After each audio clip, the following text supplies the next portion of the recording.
Okay, welcome to the electronics class for October the 13th. So I have the homework assignments that most of you submitted. A few of you have not submitted the work. Guys, that's the only way to learn this is to sit down and work through the problems. There is no substitute. Do any of you have any questions that you'd like to ask about the homework assignment? So remember, you only needed to do problems 1, 2, 3, or 4. Problems 5 and 6, we're going to do those together today. And we are going to finally, at long last, learn how to do matrix math today. Your math teachers might be a little bit angry at me for doing this because they consider it to be cheating. But I don't think it's cheating. And there's a lot of problems that you just can't solve any other way. So we will learn that today. But before we do that, do you guys have any questions about problems 1, 2, 3, or 4 from the homework?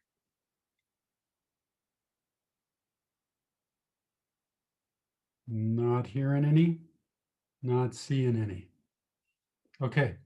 All right. So what we're going to do today is we're going to learn how to do these other problems. Problem number 5 is one that you could do using the simplification method, at least part way, but then you're going to have to use Kirchhoff's method the rest of the way. And as long as you do a combination of those two, then you can solve it without using matrices. But problem number 6, yeah, the matrix math is the only way you can possibly solve it. Okay, so tell you what, let's just go ahead and jump right into it. So I will share my screen. Okay, so you should now be seeing my Canvas page. So, oops, not that one. We want to go into electronics, not. Sorry, I clicked on the wrong one here.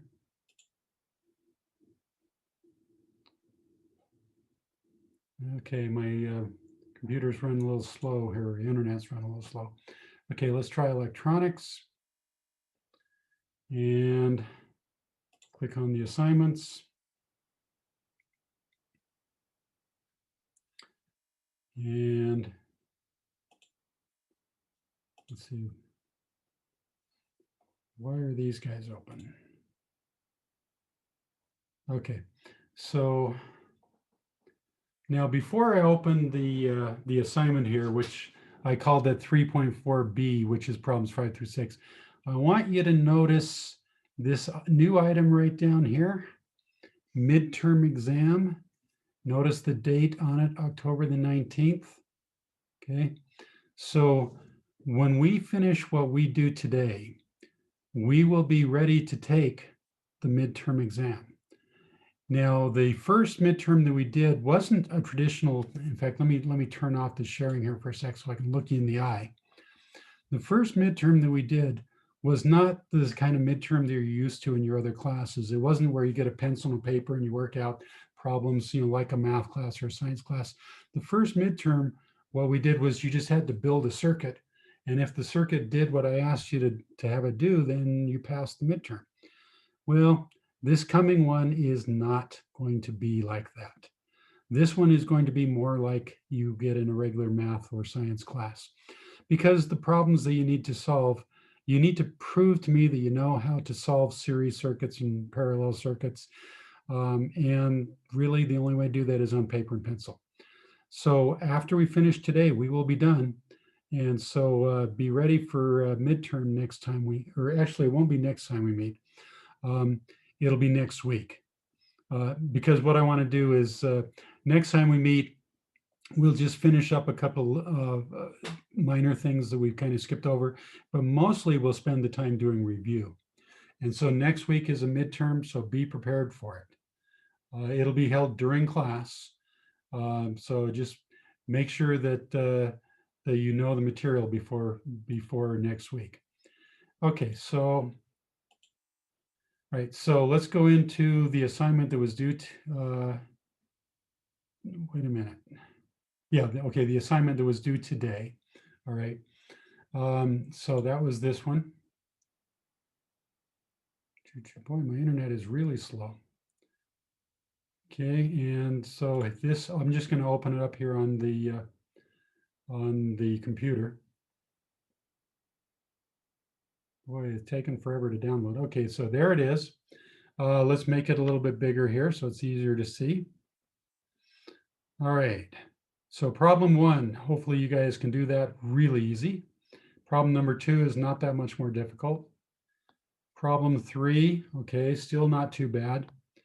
Problem number four, now we're finally getting an interesting problem here. All right, so problem number five is the exact same circuit as problem number four was. The difference is that this time around, you need to calculate the current in all of the branches, not just the branch where the battery is. Okay. So now hopefully you guys did number four fine.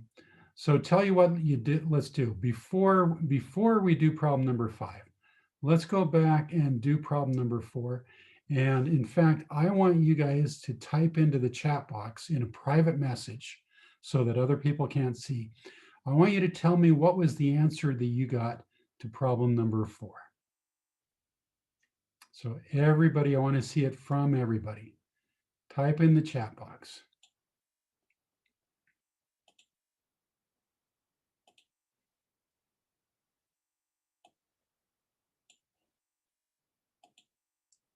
Okay.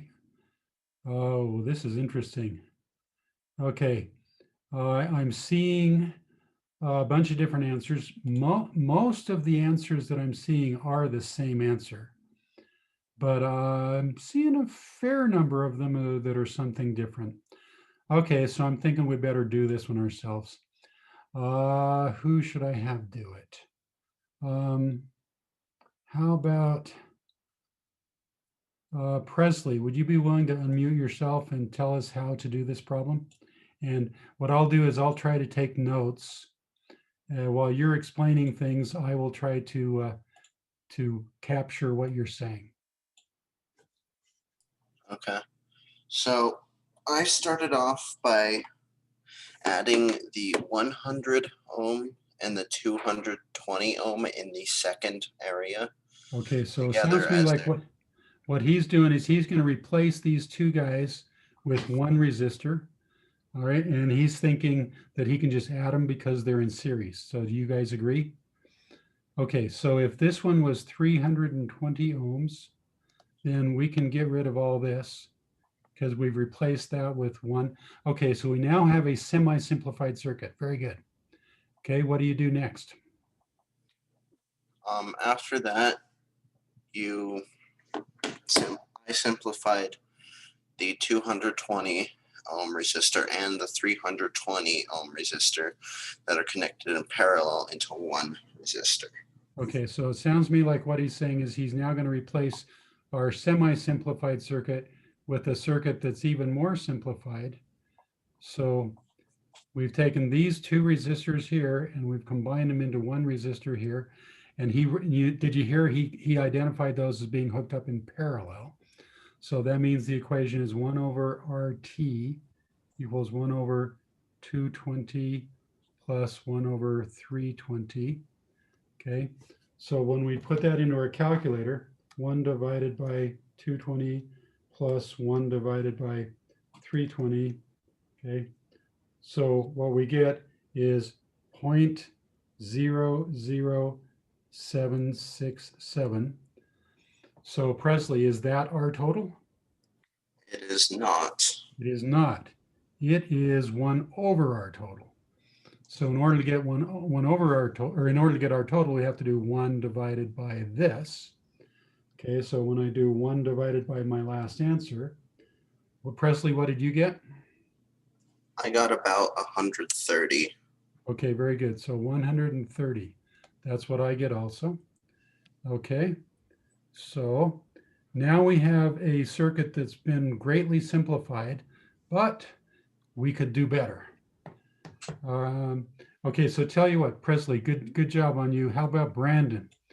Would you be willing to take it to the next step here? How could we do better?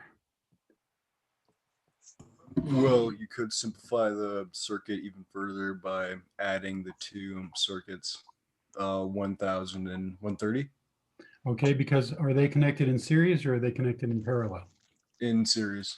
Okay, so I'm thinking he's correct in saying that we can just add them. All right, so 1,130 ohms, and this guy is 9 volts. Okay, so this simplified circuit right here, the battery in this circuit will feel the exact same resistance that the battery in our original circuit would feel. You guys agree with that? Okay, so we have got a very simplified circuit now. So Brandon, how would we now find out what is the current that the battery has to put out? You divide the voltage by the resistance. So 9 Okay. divided by 1,130. Okay, so we know that Ohm's law says I equals V over R.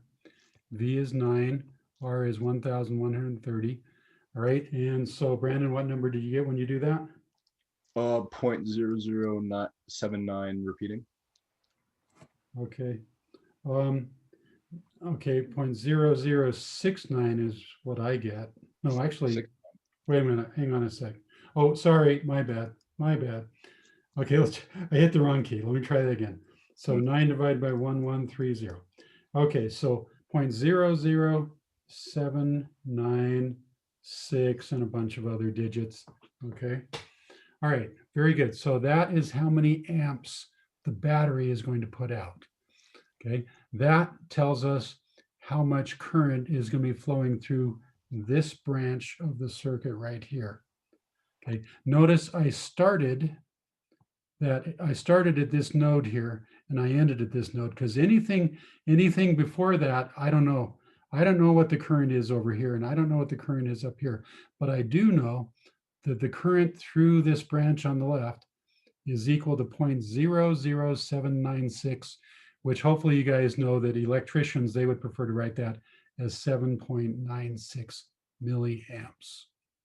Okay, all right, very good. Okay, so let's write that number down because that number might come in handy later. So 7.96 milliamps. Okay, so we are good now on problem number 4. Now, problem number 5 is the same circuit, but this time we want to know what is the current through those other circuits.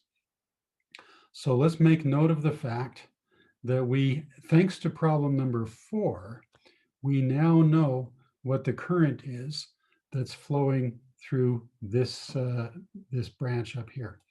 So the current here is 7.96 milliamps. And so that is the current anywhere on this branch. So anywhere from here up through there and up there, that it's the same current the whole way. All right, so now problem number 5.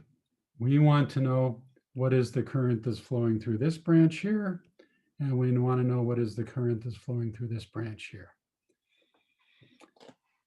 How could we do that? Tristan, you got any ideas?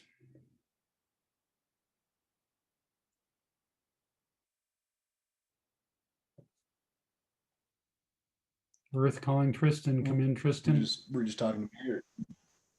Hey, sorry. Sorry, would what you- was the question again? Well, we want to figure out what is I2 and what is I3. How are we going to do that? Kirchhoff's method. Ah, okay. Sounds like a good idea. So let's switch to Kirchhoff's method. All right. So what we can do, let me clear out some of this so my picture's not quite so messy. Oops, sorry. Hang on just a sec.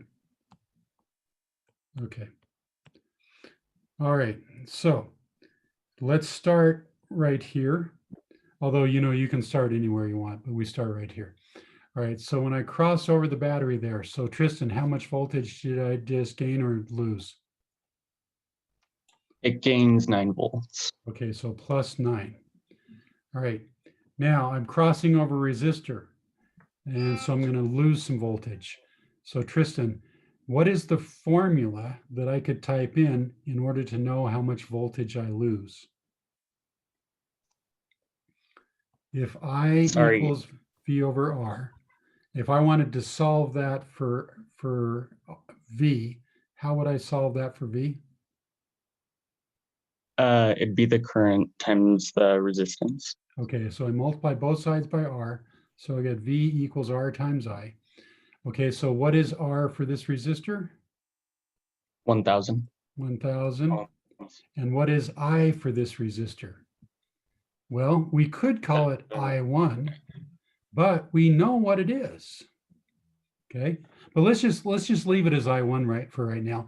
But recognize that when we first started into the problem number 4, we didn't know what it was. But thanks to the fact that we did problem number 4, we now know what I1 is. But I'm going to leave it like this. Okay, so Tristan, we are now at this junction. We need to make a decision. Do we want to go straight or do we want to turn right? It's up to you, Tristan. What do you want to do? Let's go right. Okay, so Tristan wants to go right. Okay, so we're going to cross over another resistor. So we're going to lose some voltage. So I put a minus sign over here. All right, what's the formula for how much voltage we lose? It would be 220 ohms times I2. Okay. All right, now can we get back to our starting point without crossing over any more resistors or batteries? Yes. Yeah. Okay, so we have an equation now. It's got two I's in it. Okay, it's got an I1 and I2. So we would be a little bit nervous when we look at that. We say, hey, there's two unknowns and only one equation, but we know what one of them is. We know what I1 is. So I'm thinking we can solve this. All right, so tell you what, let's do. Let's go ahead and put in 0.00796. Let's put that in for I1. Notice we can't put it in as milliamps. We have to put it in as regular amps. So if you guys put it in as 7.96, that would explain why you got the wrong number. Okay, so when I take 9 plus 1000 times, or I'm sorry, that has to be 9 minus rats. Shame on me. Okay, let's try that again. Okay, so 9 minus 1000 times 0.00796. So I get 1.0, whoops, try that again. So I get 1.04 minus 220 I1 equals 0. Okay, so let's see, what would your math teacher have you do to solve this? Well, she would probably say, let's add a 220 I1 to each side. Okay, so that cancels out. That leaves us 1.04 equals 220 I2. Oh, I'm sorry, that's an I2. Sorry. All right, and so then what would your math teacher have you do now? How about divide by 220? Okay, so 1.04 divided by 220. So I'm getting 0.0047727. Okay, so that's going to be in amps. Okay, so if we want to put it in milliamps, it'd be 4.73 milliamps. Okay. All right. So you see, we were able to find out what I2 is, but we had to do a combination of the simplification method and Kirchhoff's method together. That was the way that we had to do it, but it worked. Okay, so now we know that I2 is 4.73 milliamps. Okay, very good. Now, let's see, Caden, we're not done yet. Can you finish it up for us? How could we calculate what is I3?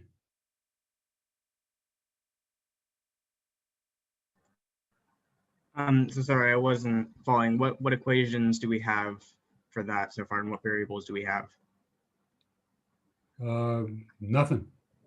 I mean, we know what I1 is, we know what I2 is. I mean, what you see on the screen, we know that. Okay. Um, well, I mean, so then we just have the take like I1, which is the total of I2 plus I3. And so we Aha. do I1 minus I2 to get I3. Okay, so it sounds to me like what Caden has chosen to do is he's going to use Kirchhoff's current rule. Remember, Kirchhoff has two rules. There's the voltage rule, which is what we just got through using, but Kirchhoff has another rule. That Kirchhoff, the other rule is what is called the current rule. Also, some people call it the junction rule. So you see this circle that I just drew right here? That is a junction. So what Kirchhoff said is that any current coming into the junction, if we add it all up. So this symbol that I just drew there is one that math teachers like to use that means add them all up. So if we add up all the current coming in, it has to equal what we would get if we add up all the current going out. That's Kirchhoff's current rule. Okay, so Caden is saying, well, let's analyze the current that's coming in. So we got I1 coming in. We've got I2 going out that way, I3 going out that way. So the total current in is going to be I1. Total current going out is I2 plus I3. And Caden is saying, well, hey, we know what I1 is. I1 is 7.96 milliamps. Notice this time we don't have to convert it into regular amps. This time, if we want, we can get away with using milliamps. So I2 we know is 4. Let me retry that. Okay, so it's 4.73, and let's get rid of the units here. As long as we work in the same units, we're okay. Everything has to be in milliamps or everything has to be in regular amps. But as long as we're consistent, we're good. Plus I3. So then I3 must equal 7.96 minus 4.73. Okay. And what did you get for that, Caden? I got approximately 3.2. Okay. Are you guys agree? So 3.2 milliamps. Okay. So then we got this. So 3.2. Actually, we can do better. Let's stick with sig figs. So 7.96 minus 4.73. Okay, so 3.23. Let's carry that extra sig fig. Okay. All right. So we are done. We have now done problem number 5. Okay. All right. Are there any questions about how we did that?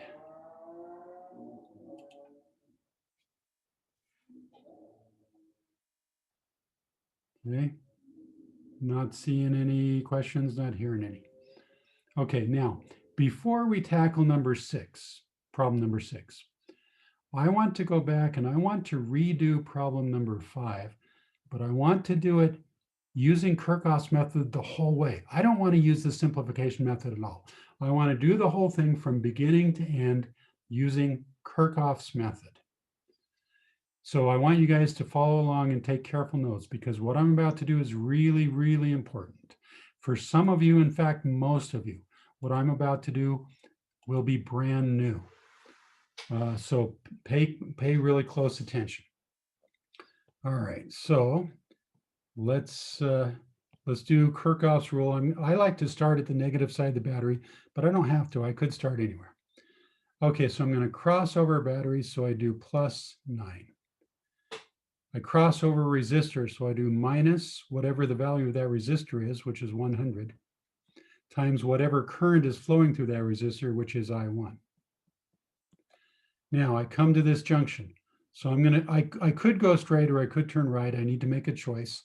So I'm going to turn right. So I'm crossing over resistor, so I do minus. And then the voltage drop that I get is R times I. So R in this case is 220. But the I is not I1 anymore. The I is now I2. And so now I get back to my starting point. So I get equals 0. All right. So I look at this and I say, oh my goodness, I got 2 unknowns and only 1 equation. Rats. So in your math class, I'm sure that your teacher told you that if you got two unknowns, you need to have two equations. So I say, okay, where could I get another equation from? Using Kirchhoff's rule, not using the simplification method. Well, I'm thinking we could get another equation by doing Kirchhoff's method, but this time when we get to this junction, instead of turning right, what we'll do is we'll keep going straight. I'm thinking that should work for us. All right, so let's try it. So I'm going to start here and I cross over the battery. So I get +9. I cross over the same resistor that I crossed over before. So I get minus 1000 I1. Now I'm at my junction. Now I need to have a different equation, so I can't go the same way because then that'll just give me the same equation. That's not going to help anything. So this time I'm going to go straight. And I'm going to cross over these guys right here. And they're hooked up in series. So they're the same as if they were just one resistor that's 320 ohms. So what I'm going to do is I'm going to say minus 320 times I. Oh my goodness, this is not I2 anymore. This is I3 now, equals 0. All right. So the reason that I did this extra loop here was because I wanted to get a second equation, because what I had before up here was I had one equation with two unknowns in it.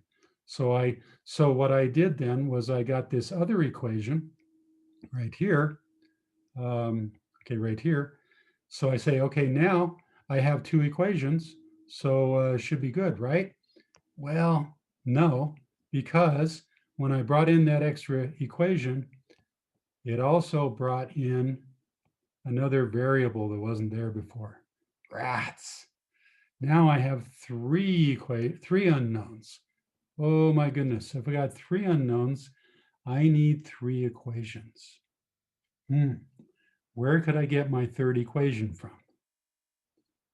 Well, some of you might be tempted to say, well, I could go around the loop this way because technically that's allowed. But for reasons that I don't want to go into right now, but remind me because they are important and I do want to explain them later. But for reasons that I don't want to take the time to talk about right now, that is not going to work. For my third equation, I need to get my equation from somewhere else. So how about if we use the same Kirchhoff current rule that we used last time? Okay, so what we're going to do is we're going to say we got the current coming in has to equal the current going out. That is going to be our third equation. So what I'm going to say then is the current coming in, which is I1, has to equal the current going out, which is I2 plus I3. All right, so there we go. We now have three equations, three unknowns. So from this point on, it's no longer a math problem, or I'm sorry, getting ahead of myself. From this point on, it's no longer an electronics problem. Now it's just a math problem. And so could you guys solve an equation like that? If I asked you to solve three equations, three unknowns, I know that some of you could, because some of you have taken Math 2, some of you have taken Math 3, and some of you have even taken calculus. So you guys, you should have no problem solving three equations, three unknowns. But a few of you are still in Math 1.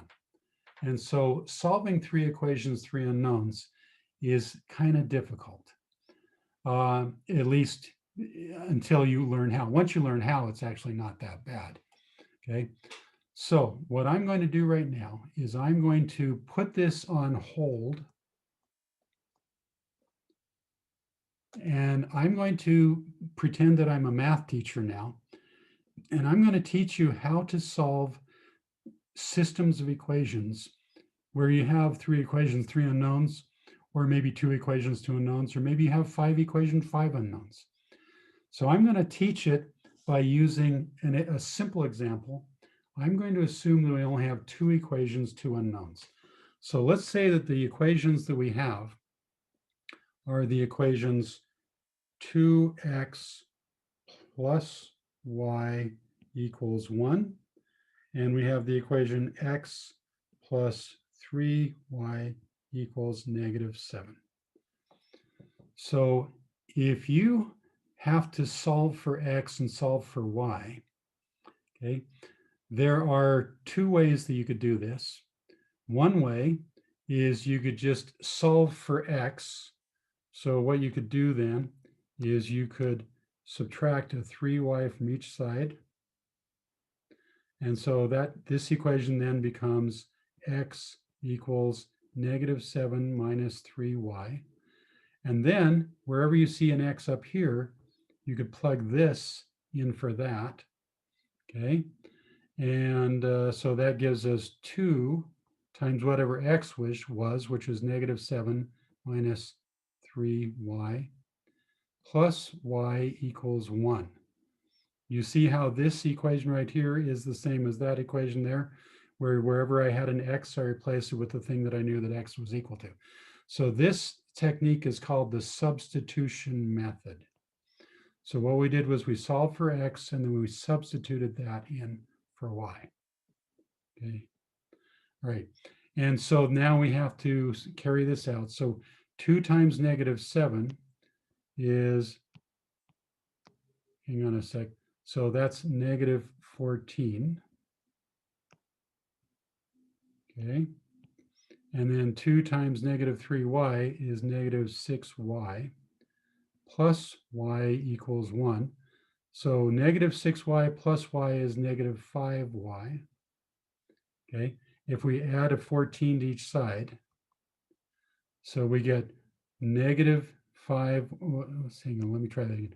So we get -5y equals 15. So if we then divide each side by -5, what we get is y equals -3. Okay. And once we know what that is, then we can just plug this into either equation. It doesn't matter which one we plug it into. We can plug it into either one. Let's plug it into that top one there. So we had 2, what we get, whoops, okay, hang on a second. Okay.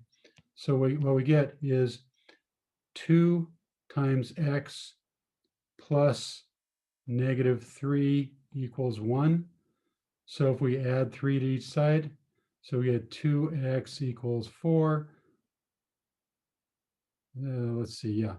And so then we get x equals 2. All right. So was that a lot of work? Yeah.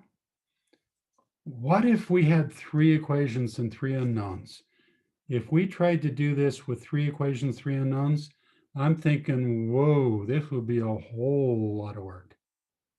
Totally doable, but more work than most students want to do. Okay, so what we do is we say, if only there was some way that we could solve this equation where the calculator did all the messy work for us. Okay, well, it turns out there is a way, and it's called matrix math. And I know that a few of you know this, but I also know that most of you don't. So I am going to teach you matrix math right now. And your math teachers, like I said earlier, they might get a little bit grumpy at me for doing this, because once you know matrix math, you now will be able to solve systems of equations in no time flat. Whereas all of your fellow classmates in your math class, they're going to have to spend 20 or 30 minutes working on it. And you're going to get the answer in like 2 or 3 minutes. And your math teacher might call it cheating, but I don't think it's cheating. I think it's important to know. All right, so what we're going to do is we're going to take this equation right here, and we're going to represent this equation. You have a question? It's only cheating if you get caught. Yeah, I'll just let that one pass. Okay, so I'm going to take this equation and I'm going to rewrite it in a form called matrix mode. So what I'm going to do is I'm going to take the coefficients of the thing, okay, and I'm going to write them in I'm going to put them in a row and a column table, where I'm going to say that this equation right here, I need more space here. Hang on a sec. I'm going to open up a whiteboard because I'm just running out of space. Okay. let me write this down. So, okay. Give me just, and I recommend you guys write it down on a piece of paper too, while I'm doing this.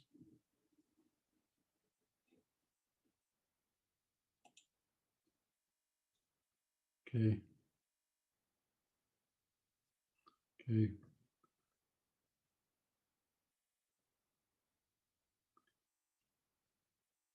It's taking me a while because I'm writing down everything that we have on the screen here. Because once I stop sharing the screen, everything here is going to go away. All right, so let's go open up a new whiteboard. Okay, so if I have the equation 2x plus y equals 1, ooh boy, try that again. A little nicer there, equals 1.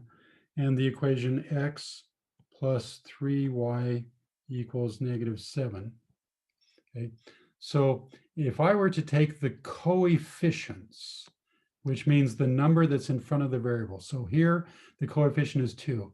Here, it doesn't look like there's a coefficient, but there really is. There's the number 1 there. Okay, it's just understood. Same thing with the x here. It doesn't look like there's a coefficient, but it's not 0. There's actually a number 1 in there. It's just implied, and this is 3. So I'm going to say that if I make a table up here, so I'm going to do 2, 1, 1, 3. Okay, that matrix, that's my coefficients. And then now I'm going to put another table here that is just my my variables. So that's x and y. And that equals another matrix here, which is my constants. Well, it's 1 and -7. Okay. What I propose to you is that if we make up a set of rules for matrix multiplication, where the rules say that if I've got one matrix times another matrix, the way to do it is I take this guy times the first variable plus, so that gives me 2x, plus this guy times the second variable, that gives me plus 1y, equals this guy here 1. Okay. And then I do the same thing for the lower row. I take the first row or the first column there times the first entry there. So it gives me 1x. And then I take the second entry here times the second entry there plus 3y. And that has to equal whatever is down here is -7. Do you see how if I do that, then what you see up here is the same as the original equations? I just have to define the rules for matrix multiplication like I described.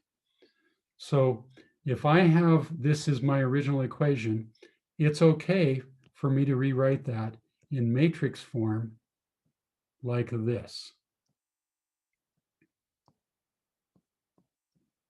Okay, and now I'm trying to get rid of this and I accidentally got rid of one of them. Okay. All right. So if we define matrix multiplication that way, then this problem becomes quite easy to solve. So let me just get rid of all these excess things here. Okay, so what we have here is we have a matrix that I'm going to call this the A matrix. We have a matrix here that I'm going to call the unknown matrix. So I'm going to use this fancy X here, but it's not really X, it's really all of the unknown variables. Okay, so A times X equals this other matrix here, and I'm going to call this the B matrix.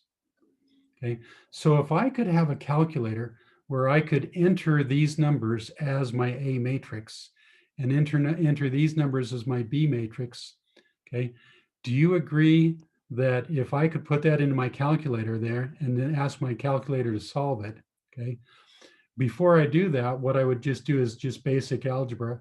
I would say, if I'm wanting to solve for the for the unknown matrix, you know, like think of it this way. If I've got 3x equals 12, how would I solve for x? How about I divide both sides by 3? Okay, so then I get x equals 12 divided by 3. So if I've got some matrix multiplied by the unknown matrix that I'm looking for equals some other matrix, Does it make sense to you that the way to do that would be, let's just divide both sides by the A matrix? Does that make sense to you? It goes away. So X then equals the B matrix divided by the A matrix. So type into the chat box, does that make sense that you could do that? In theory, anyway? I want to see a yes or a no. Kind of. Okay, I appreciate the kind of. Okay. All right, so those of you that are saying that this kind of makes sense, let me ask, just bear with it. Watch what I'm doing, and even if you don't fully understand, just kind of understand the flow. Remember that what I'm doing right now is being recorded, so you can come back and watch it a second time. Okay, now. So where are these recordings like left? Canvas. Where can we go see them? Canvas? All right. Cool. Canvas. Thank you. Okay. All right. So in theory, if I wanted to know what my unknown matrix is, in theory, I should be able to take the B matrix and divide by the A matrix, and it would give me the answer. In reality, that's not going to work, because the people who designed your calculator, okay, if you look in your calculator, if you have a TI-83, TI-84, or a TI-Nspire, the calculators can do matrix multiplication. And I'm going to show you in a couple minutes how to do it. Okay, so the people who designed your calculators, they built in matrix multiplication, but they didn't do matrix division. Okay, for some reason, they left out matrix division. Okay. So that's an interesting problem. How could we do this if matrix division is not defined? How could we do this? Well, let me come back to this question over here. So over here on the left side here, we've got X equals 12 divided by 3. So if I had my calculator and I wanted to type in 12 divided by 3, but the divide key on my calculator for some reason wasn't working. You know, I sit here, I keep hitting the divide key, but it doesn't work because it's stuck. Is there another way that I could do it on my calculator? That I could do 12 divided by 3 on my calculator if my divide key is broken?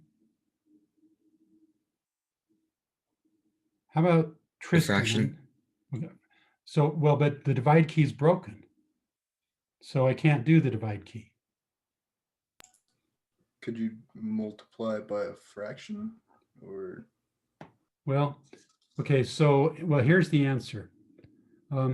So if I want to do 12 divided by 3, but I can't do it because my divide key is broken. Have you guys in your math class reached the point that, do you know that 1 divided by 3 is the same thing as 3 to the negative 1? Have you seen that in your math class?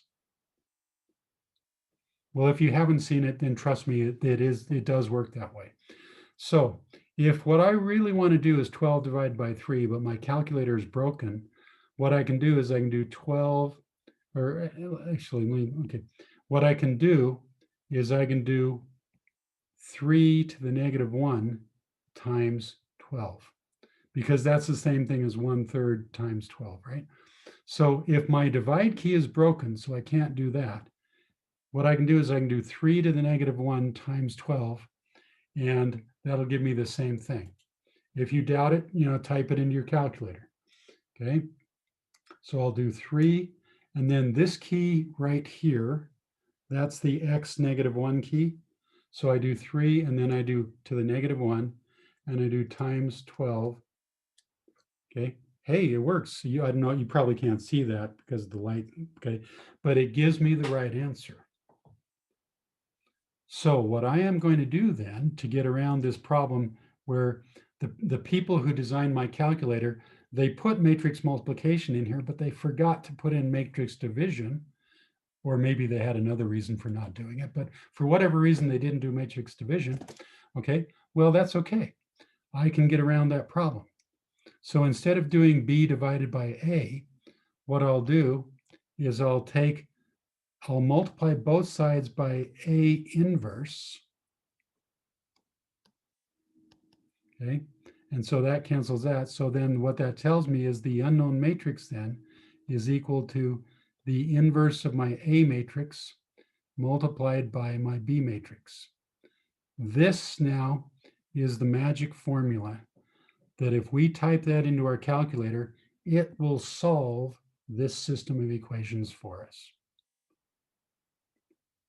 Okay, now I realize that what I just did here may have lost several of you. So let me say that if you didn't fully follow everything that I just did, don't worry about it. You can come back and you can look at it later. But for right now, just remember that we now know the magic phrase. A inverse times B is the magic phrase, except it's not really magic. What I just explained over the last few minutes was how it works. So it's not really magic. But if you didn't follow that, then just consider it to be magic. So A inverse times B, that's a magic phrase that will give us the answer that we want. Okay, so let's see how this works. So if my screen here is pretty cluttered, so let me go, let's try to unclutter my screen. Give me just a sec to do that. Okay, so what we have is, let's just remind ourselves where we're at here. This is the system of equations that we're trying to solve. So we decided, and hopefully you guys agreed to let me get away with it, is that this way of writing it is the same as that, as long as the rules for matrix multiplication are defined the way that I told you to define it. Okay, so what I'm going to do then is I'm going to say this guy right here is going to be the matrix. I'm going to call this my A matrix. For some reason, Zoom is not letting me write that close to the edge of the screen. Okay, so instead of doing it up there, let me do it this way. Okay, so this, I'm going to call that my A matrix. This, I'm going to call this my unknown matrix. And this, I'm going to call my B matrix. And down here is the magic phrase, except it's not really magic, but if you want to consider it magic, I'll let you get away with that.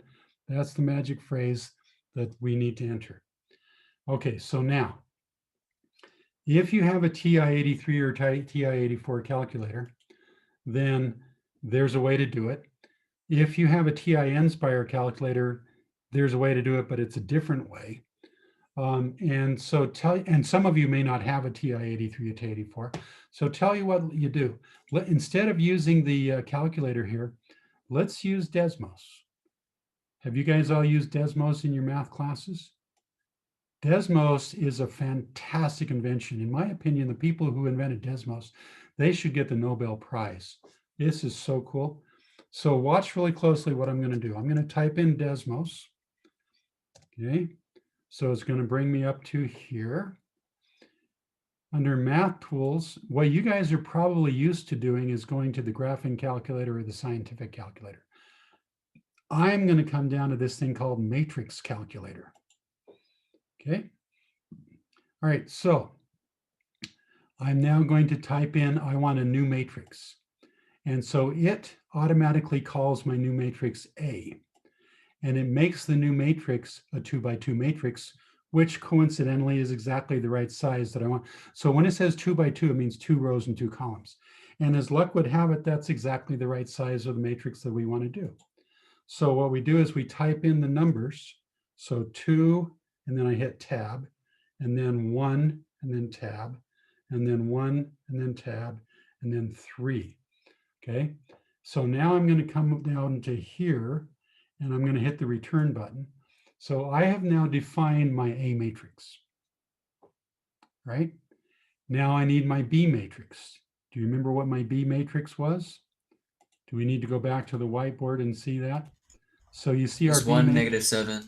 Yeah, you see over here, our B matrix is 1, -7. Okay, so let's go back to Desmos.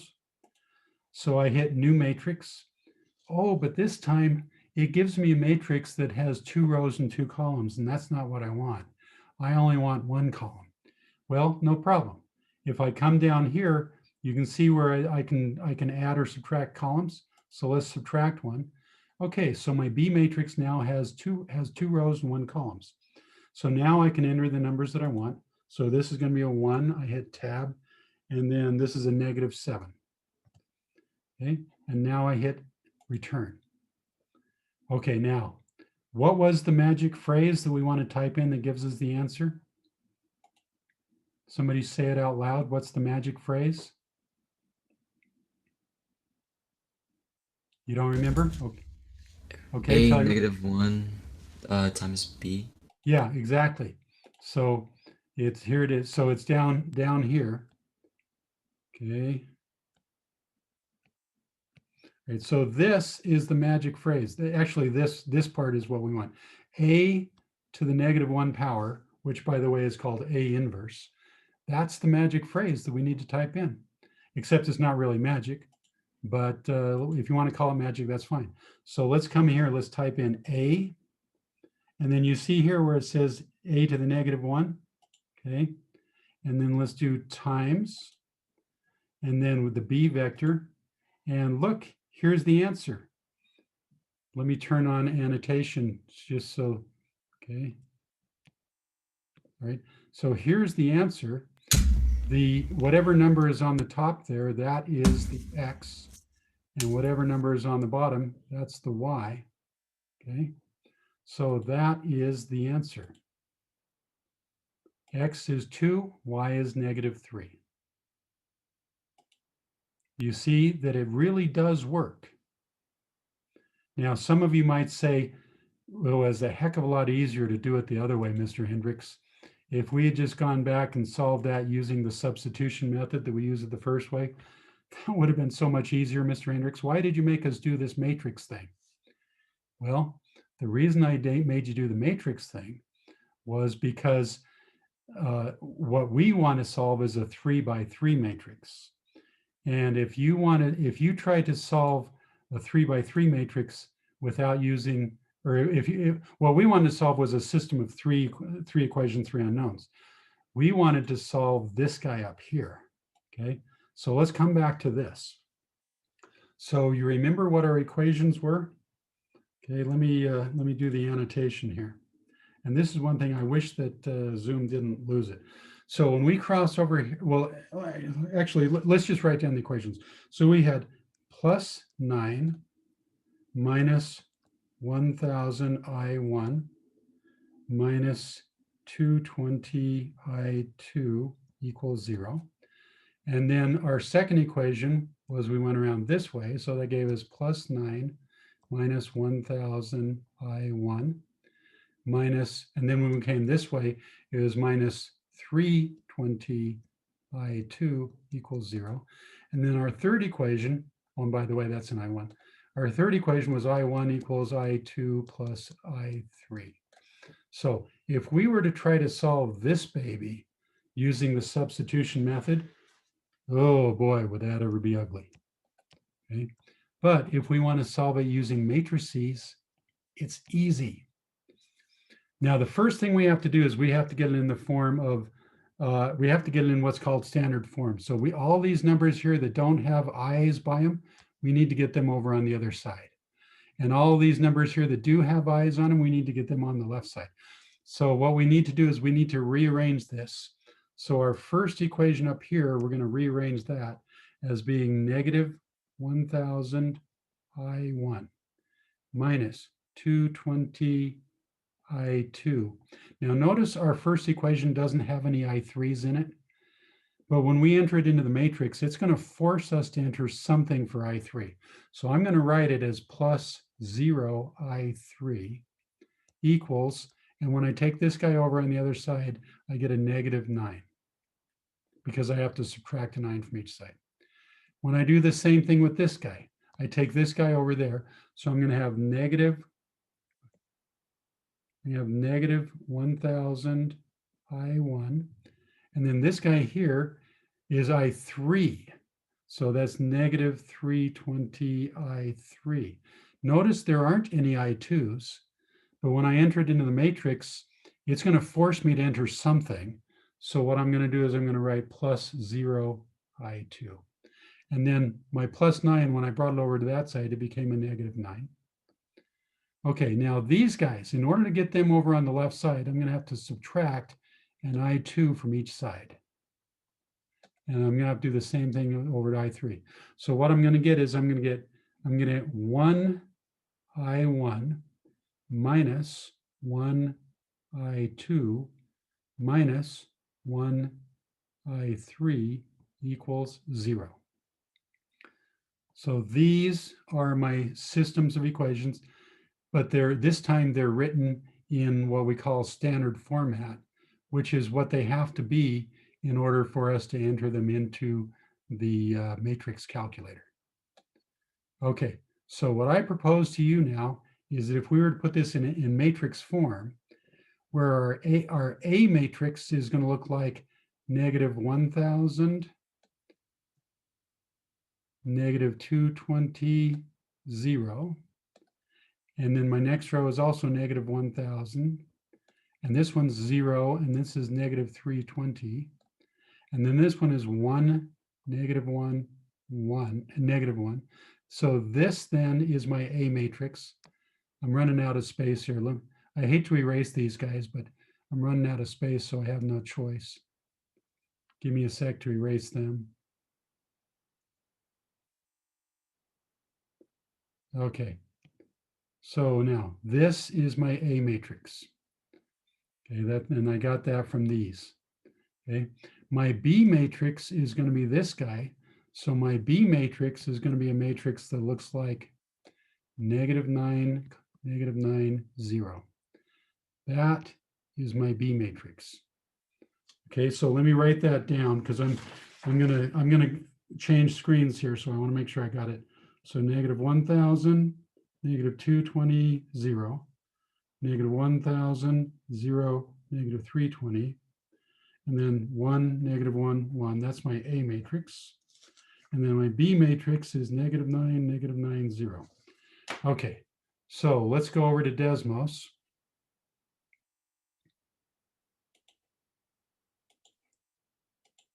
Okay, and we want to clear everything out of here.